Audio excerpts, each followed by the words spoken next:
বিসমিল্লাহির রহমানির রহিম।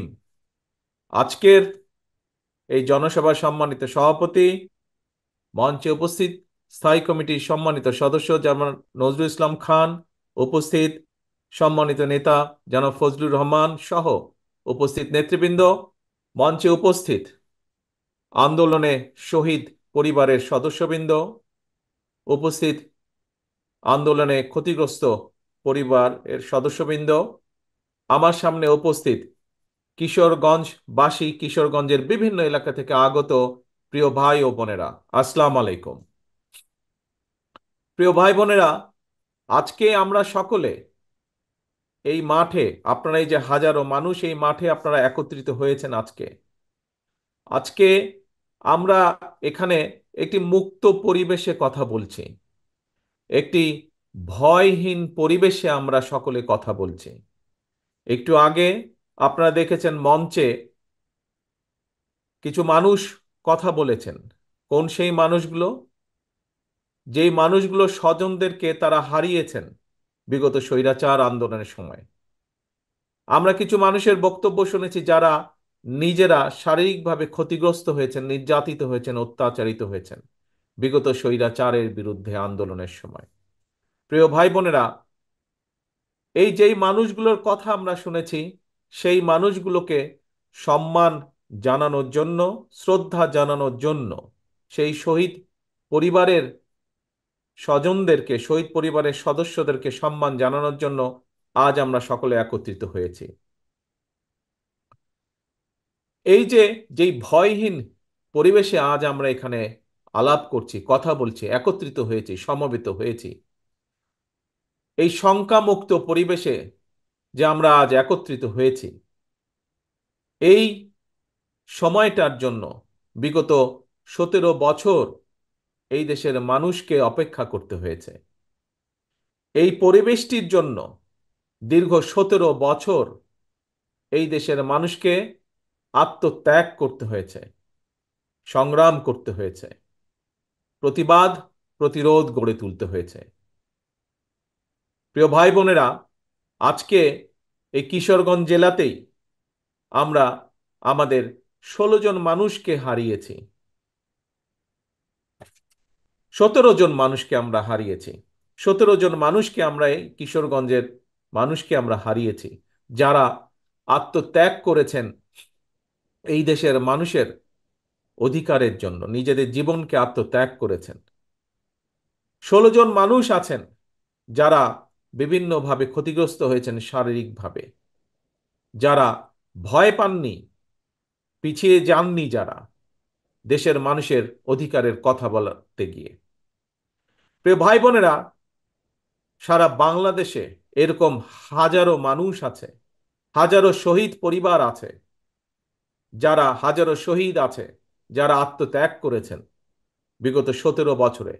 বিশেষ করে গত জুলাই আগস্ট মাসেই হাজারো হাজারো মানুষ আছে যাদেরকে হত্যা করা হয়েছে শুধু ঢাকা শহরেই। এর বাইরে বহু মানুষ যারা বিভিন্নভাবে ক্ষতিগ্রস্ত হয়েছেন। বিএনপি সহ, বিএনপিরই শুধু 50 লক্ষ, 60 লক্ষের মতন নেতা কর্মী যারা বিগত স্বৈরাচারের সময় বিভিন্নভাবে নির্যাতিত হয়েছেন, অত্যাচারিত হয়েছেন। বিএনপির বাইরেও বহু আরো রাজনৈতিক দল আছে যাদের সদস্যরা একইভাবে বিএনপির নেতা কর্মীদের মতন অত্যাচারিত হয়েছে, নির্যাতিত হয়েছে। প্রিয় ভাই বোনেরা, এই যে এত মানুষ শহীদ হয়েছেন, এত মানুষ আত্মত্যাগ করেছেন, এত মানুষ নির্যাতিত হয়েছেন, কেন এই মানুষগুলো আত্মত্যাগ করলেন, নির্যাতিত হলেন?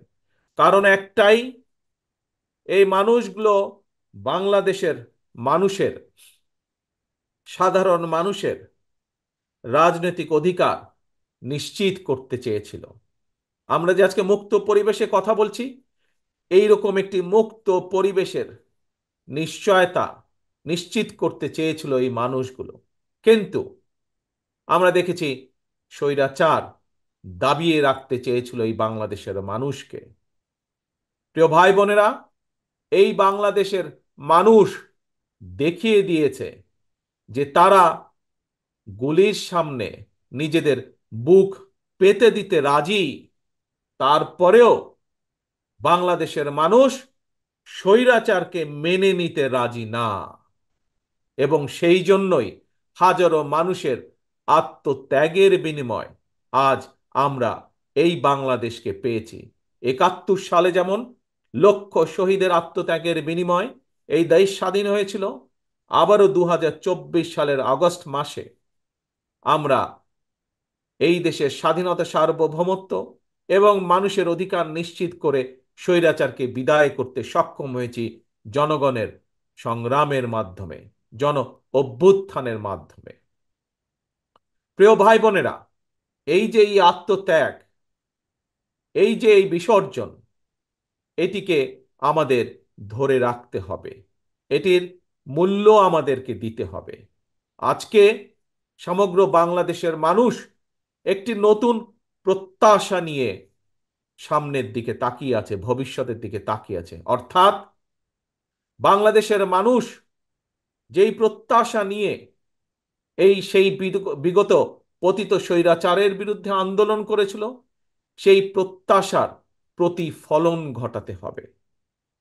১৯৭১ সালে যেভাবে মুক্তিযোদ্ধারা নিজেদের জীবন বিসর্জন দিয়েছিলেন, এটি সাম্যের বাংলাদেশ তৈরির জন্য, একটি মানবিক বাংলাদেশ তৈরির জন্য, যেই বাংলাদেশে মানুষ মুক্তভাবে কথা বলতে পারবে, যে বাংলাদেশে মানুষ তারা তাদের নিজেদের রাজনৈতিক অধিকার প্রয়োগ করতে পারবে, যে বাংলাদেশে মানুষ অর্থনৈতিকভাবে মুক্তি অর্জন করতে পারবে, সেই বাংলাদেশকে আমাদের গড়ে তুলতে হবে।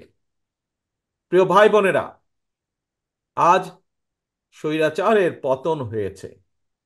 স্বৈরাচারের পতন হবার পরেও স্বৈরাচারের কিছু প্রেতাত্মারা কিন্তু এখনো দেশে রয়ে গিয়েছে।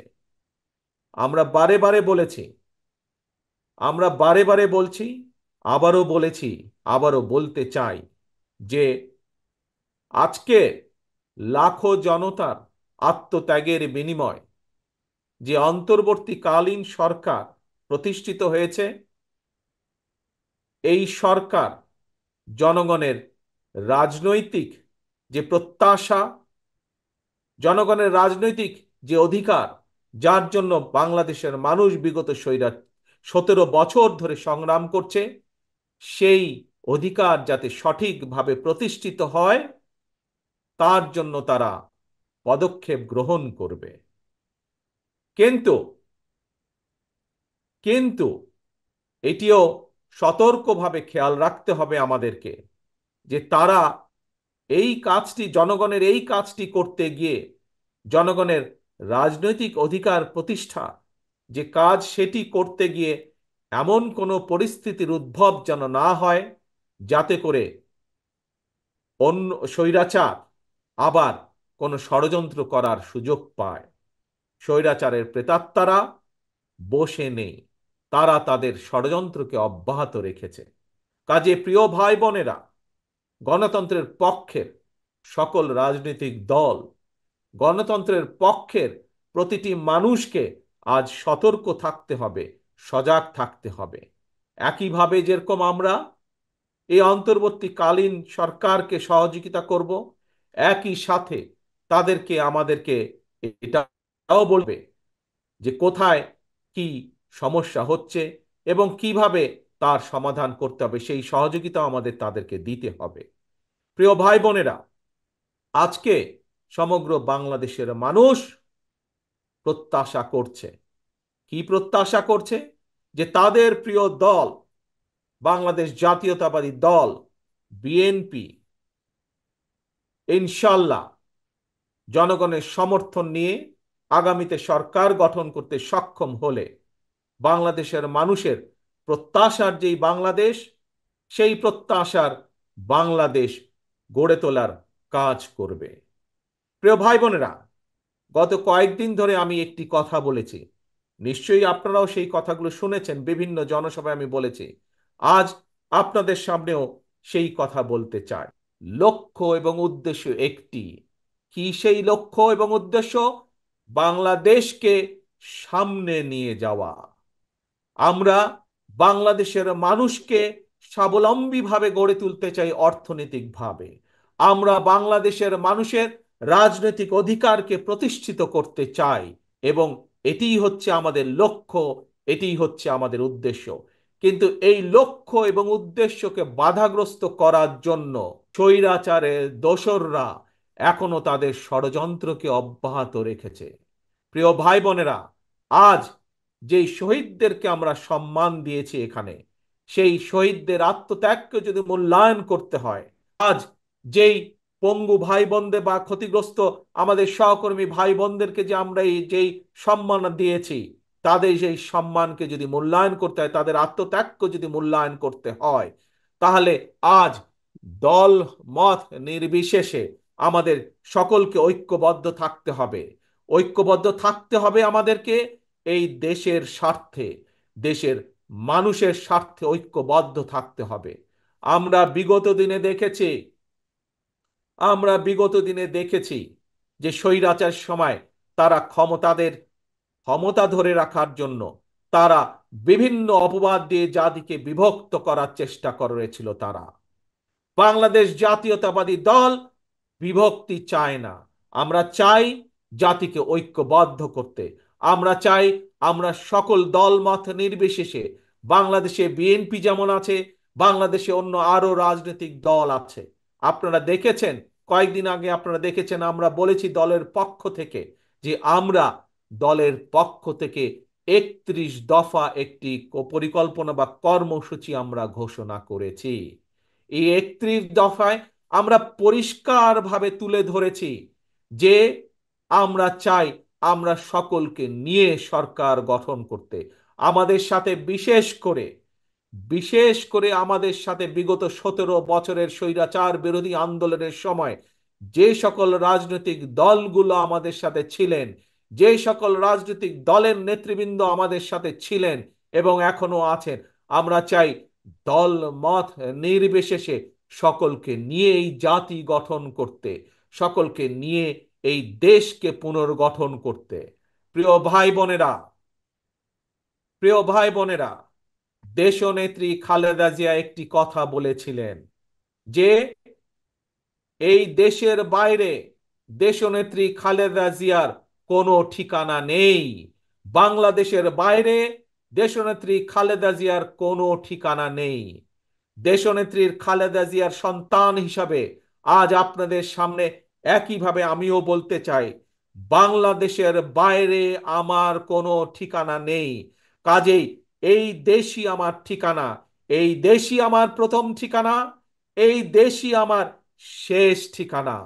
কাজেই এই দেশকে জন্য আমরা, এই দেশের মানুষের ভালো কিছু করার জন্য আমাদের সকল প্রকার সকল প্রকার আমাদের সব সব রকম প্রচেষ্টা আমাদের থাকবে। প্রিয় ভাই বোনেরা, কাজেই এই দেশই আমাদের প্রথম, এই দেশই আমাদের শেষ, বাংলাদেশ। আসুন আজকে আমরা এখানে সকলে মিলে প্রতিজ্ঞা গ্রহণ করি। কি সেই প্রতিজ্ঞা? যেই শত হাজার মানুষ আত্মত্যাগ করেছেন স্বৈরাচারকে বিদায়ের জন্য, যেই হাজারো মানুষ নিজেদের ক্ষতির সম্মুখীন হয়েও দমে যাননি স্বৈরাচারকে বিদায় করার জন্য, সেই মানুষগুলোকে সম্মাননা জানিয়ে, সেই মানুষগুলোর আত্মত্যাগকে মূল্যায়ন করে আমরা সকলে ঐক্যবদ্ধ থাকি। কেউ যাতে আমাদের ঐক্য নষ্ট করতে না পারে, কেউ যাতে আমাদেরকে পিছিয়ে দিতে না পারে, সেই ব্যাপারে আমাদেরকে সজাগ থাকতে হবে, সেই ব্যাপারে আমাদেরকে সতর্ক থাকতে হবে। প্রিয় ভাই বোনেরা, আবারও আসুন আমরা আমাদের প্রত্যাশিত বাংলাদেশকে গড়ে তোলার জন্য, আমাদের সেই প্রত্যাশিত মুক্তি যা আমরা অর্জন করেছি সেটিকে ধরে রাখার জন্য আমরা আবারও সকলে যাতে ঐক্যবদ্ধ থাকতে পারি, যে কোনো মূল্যে আমরা ঐক্যবদ্ধ থাকতে পারি, সেই প্রত্যাশা রেখে আমি আমার বক্তব্য শেষ করছি। ইনশাল্লাহ আপনাদের সাথে আবারও দেখা হবে, আবারও কথা হবে। আল্লাহ হাফেজ। বাংলাদেশ জিন্দাবাদ, বাংলাদেশ জাতীয়তাবাদী দল জিন্দাবাদ।